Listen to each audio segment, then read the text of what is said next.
Good afternoon, all of you students. Manoj Kumar Bhardwaj, सहायक आचार्य, Shreya centrals BEd college.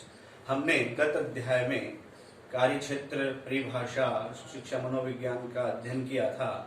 अब आज जो हम अध्ययन करने जा रहे हैं वो अध्ययन है शिक्षा मनोविज्ञान की प्रमुख विधियां। तो हम देखते हैं शिक्षा मनोविज्ञान की जो प्रमुख विधियां हैं वो 3 वर्गों में विभाजन किया गया है। नंबर 1 निरीक्षणात्मक, नंबर 2 प्रयोगात्मक, नंबर 3 विवरणात्मक। 3 प्रकार की विधियां हैं। निरीक्षणात्मक विधि में अंतःदर्शन विधि और जो प्रयोगात्मक विधि और विवरणात्मक विधि, 3 प्रकार से विधियों का वर्गीकरण किया गया है। निरीक्षणात्मक विधि में जो आती है प्रमुख विधि अंतःदर्शन विधि। कौन सी? अंतःदर्शन विधि और बहिर्दर्शन विधि। निरीक्षणात्मक विधियों में जो विधि आती है प्रमुख अंतःदर्शन और बहिर्दर्शन। अंतःदर्शन विधि आपको बताया था कि मनोविज्ञान की सबसे प्राचीन विधि है। इसके प्रवर्तक विलियम वुंड हैं और कुछ एक मतभेद आ जाता है कि आधुनिक मनोविज्ञान का जनक कौन है। कुछ एक प्रश्नों पूछे गए हैं और प्रयोगात्मक मनोविज्ञान का जनक भी कौन, परंतु ऐसा प्रश्न आज तक पूछा नहीं गया है। फिर भी अगर ज्यादा संदेह हो आपको तो विलियम वुंड, इनको ही मानना, ठीक है। तो अंतःदर्शन विधि, अंतः स्वयं, अपने आप का अध्ययन करना ही अंतःदर्शन कहलाता है। टीचर ने कहा है अपने स्वयं को, अपने आप को जानना ही अंतःदर्शन है। अपने स्वयं के बारे में बताना ही क्या कहलाता है?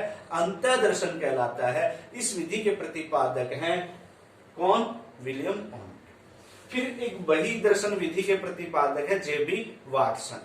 ये किसी दूसरे व्यक्ति के व्यवहार का अध्ययन किया जाता है, अपना नहीं, किसी दूसरे का।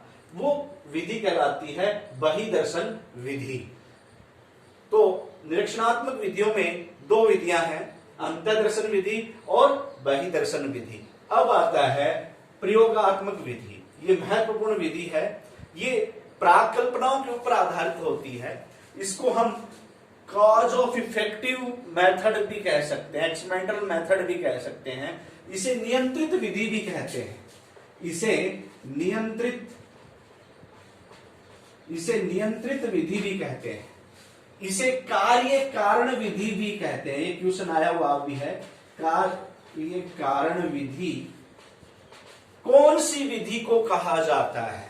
प्रयोगात्मक विधि को कार्य कारण विधि भी कहा जाता है, नियंत्रित विधि भी कहा जाता है। ये जॉन स्टुअर्ट मिल के एकल चर पर आधारित विधि है। किस पर? जॉन स्टुअर्ट मिल के एकल चर पर आधारित विधि मानी जाती है। कौन सी? प्रयोगात्मक विधि। अब विवरणात्मक विधियों के अंतर्गत आते हैं हम जीव इतिहास विधि, केस स्टडी, जिसको हम कहते हैं व्यक्तिवरता अध्ययन। ये किसी छात्र की सामाजिक, आर्थिक, बौद्धिक, सृजनात्मक क्षमता को आधार पर उसका पूरा वृत्तांत जाना जाता है।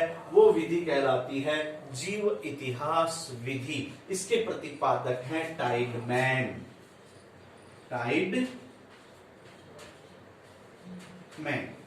जीव इतिहास विधि। फिर आती है विकासात्मक विधि। ये जेनेटिक विधि भी कहते हैं। विकासात्मक विधि को जेनेटिक विधि भी कहा जाता है। ये शिशुअवस्था से लेकर के प्रौढ़ावस्था तक, वृद्धावस्था तक की शारीरिक, सामाजिक, मानसिक, संवेदनात्मक और नैतिक क्रियाओं को जानने के लिए विकासात्मक विधि का प्रयोग किया जाता है। जैसे शिशुअवस्था, बाल्यावस्था, किशोरावस्था, प्रौढ़ावस्था। इन विधियों का शारीरिक, मानसिक, सामाजिक, संवेगात्मक, नैतिक विकास के लिए इस विधि का प्रयोग किया जाता है। इस विधि का नाम है जेनेटिक विधि भी इस विधि को कहा जाता है। फिर इसके बाद आती है तीसरी विधि मनोविश्लेषणात्मक विधि। इसके प्रतिपादक सिगमंड फ्राइड है, जो अचेतन मन के ऊपर अध्ययन करती है। इन्होंने मन की 3 प्रवृत्तियां बताई है, अचेतन, अर्धचेतन और चेतन। और इदम, ईगो और आईडी, ईगो, सुपर ईगो, इदम, अहम, परा अहम, इन क्रियाओं का अध्ययन मनोविश्लेषणवादी सिगमंड फ्राइड ने किया है। फिर इसके बाद आती है तुलनात्मक विधि। जो भी कोई प्रयोग करने होते हैं उन प्रयोगों को पहले पशुओं के ऊपर किया जाता है और फिर उसके बाद प्रयोज्य पद के द्वारा प्रयोग मानों के ऊपर किया जाता है। उसमें दो पक्षों के अध्ययन के लिए जो विधि का प्रयोग किया जाता है वो विधि कहलाती है तुलनात्मक विधि। वो विधि कौन सी कहलाती है? तुलनात्मक विधि। इसके बाद एक और विधियां हैं, विवरण गाथा विधि, जो विवरण गाथा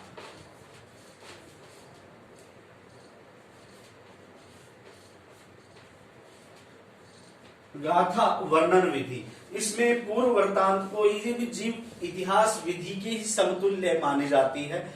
तो ये मनोविज्ञान की प्रमुख विधियां थी, निरीक्षणात्मक, प्रयोगात्मक और विवरणात्मक। निरीक्षणात्मक में दो विधियां हैं, अंतर्दर्शन, बहिर्दर्शन। प्रयोगात्मक में प्रयोगात्मक विधि है जिसको नियंत्रित विधि भी कहते हैं, कार्य कारण विधि भी कहते हैं। उसके बाद जीव इतिहास विधि और विकासात्मक विधि और मनोविश्लेषणात्मक विधि और तुलनात्मक विधि, ये विधियां जो आती हैं वो विवरणात्मक विधि के अंतर्गत मानी जाती है।